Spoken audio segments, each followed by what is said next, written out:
Kristen, how many of you here know how to put a nail into a wall? If you're hanging up a painting, right? Everybody knows how to do that. Except me, I'm going to play stupid. Okay, I'm going to pretend that I don't know.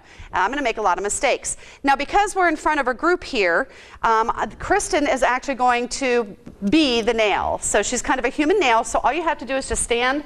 You can lock your knees, and that's all. You don't have to say anything. You don't have to do anything. You don't have to move. Just be a nail. See, this is so easy, okay?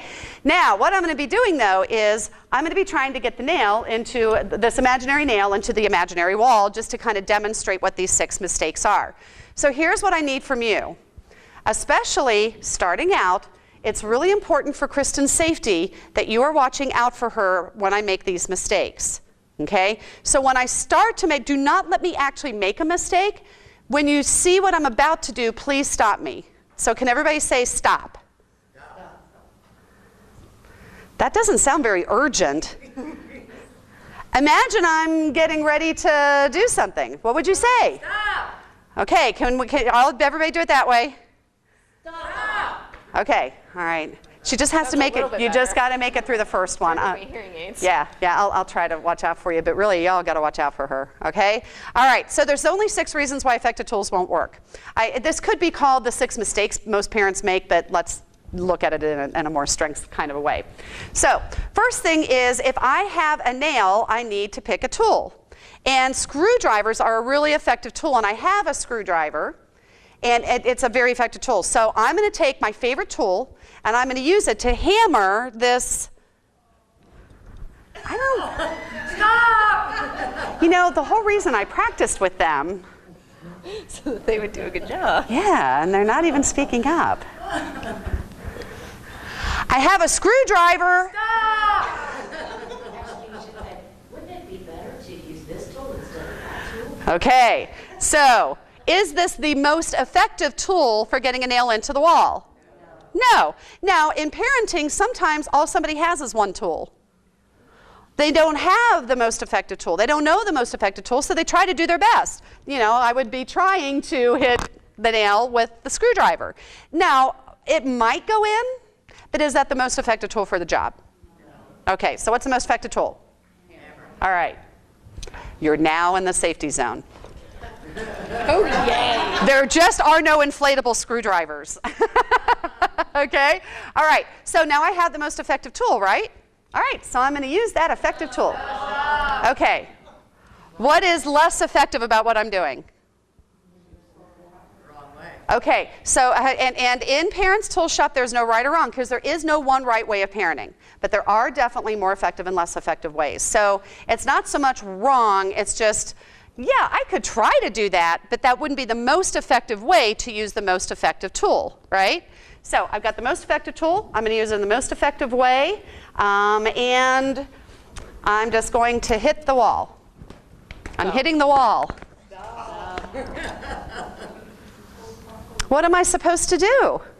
What do you got to do? Before you hit the wall, what do you have to do? You have to put the nail in place. And then, right? So if I don't use the tools in the most effective order, I'm not going to get as good results. So it really does matter the order. Okay, so I got my nail in place. I have the most effective tool. I'm going to use it in the most effective way. Let's see. All right, I did it once.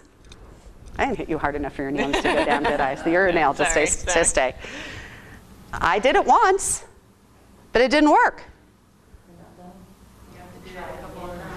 Oh, so I need to use it consistently long enough to see results. Those of you who are therapists or work with people where you give advice or parents say, and they come in and they say, I've tried everything. And if you ask, what have you tried? You actually probably heard a very effective response. If they had done it long enough, they probably would have gotten results. So I need to do it more than once. Okay, so I'm going to do it more than once. Okay, what would be more effective? A little bit more planned, a little bit more consistent, not just kind of haphazard all over trial and error. I'm not quite sure what I'm doing. But okay, I have a plan, I'm gonna follow through with it consistently long enough to get results. What if I'm doing that, but I believe she's just not going into the wall because she's stubborn? I found a stud. Oh, I'm not even gonna go down that path. Resist. Yeah, y'all learn. I'll try real hard to keep it G-rated, but sometimes I can't resist. So not on camera, though. So what if I believe the whole reason this isn't working is that she's just being stubborn? What would be more effective? If I believe she's just being stubborn, how am I going to feel? Anger. Okay, so how are my beliefs influencing my effectiveness? My beliefs influence how effective I am. So if I believe she's just being stubborn, I'm going to be frustrated, I might be yelling at her, because my belief, your beliefs always drive your choices and your behavior. So if that's my belief, I'm going to be frustrated and, why are you not doing that, whatever. In parenting, a lot of times people believe things like all teenagers will rebel. So when teenagers do what teenagers are supposed to do developmentally, which is become their own unique person with their own identity and their own opinions, and they disagree with their parents, if a parent believes all teenagers are going to rebel, they're going to interpret that behavior as what? Rebellion. When really it's their developmental job to become... Well, they don't have to stomp their feet and slam the door. They're doing that because it's the only way they know how to accomplish their developmental goal. Right? Absolutely. Well, not all teenagers will be disrespectful either. That doesn't mean they're being disrespectful, but that is a milestone for them to reach that certain point and express themselves. Yes.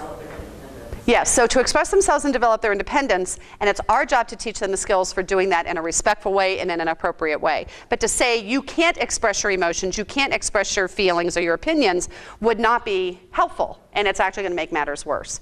So what if I have the most effective tool, I'm using it in the most effective way, consistently, long enough to get results, my beliefs are all healthy, but there's a cement floor behind the wood. I'm thinking I've just got to get the nail through wood, but there's actually a brick wall behind it. Sometimes there's something deeper going on than what we can see on the surface. So if she had maybe a chemical imbalance or maybe something traumatic, something traumatic that happened that they've not told anyone. There are lots of things that might be happening under that surface. As long as I don't know what that is, I'm going to keep trying to do all these effective things in the quote right way, and it's not going to work. And I'm not going to know why. So this is where follow-up as a grad, which we do provide, lifetime support for all of our grads, is really helpful, because if you have something like that going on, during the 8 weeks you're going to see some progress, but there might be some sticky areas that you're not seeing progress in.